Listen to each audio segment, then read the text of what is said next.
Hi guys, this is Patrick and I'm here to unbox Dragon Ball Fighter Z for Nintendo Switch.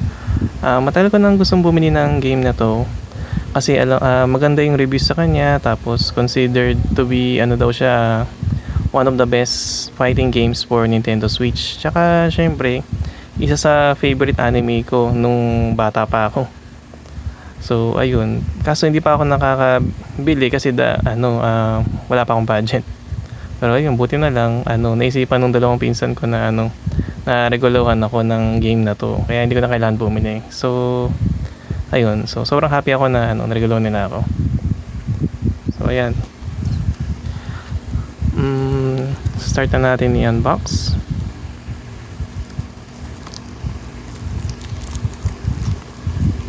So, kaya itong number na 10716. Hindi natin alam.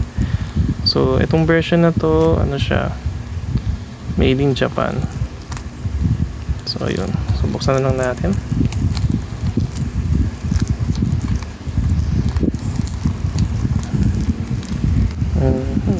Medyo may hirap pala siyang buksan.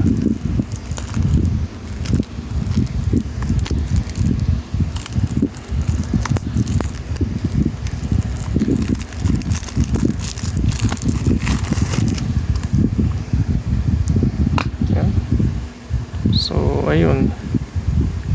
So, yung mga bagong games ngayon, wala siyang manual.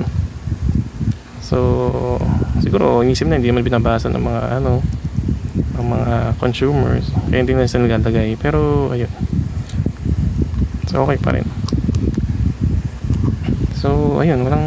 Walang may lang siya rito.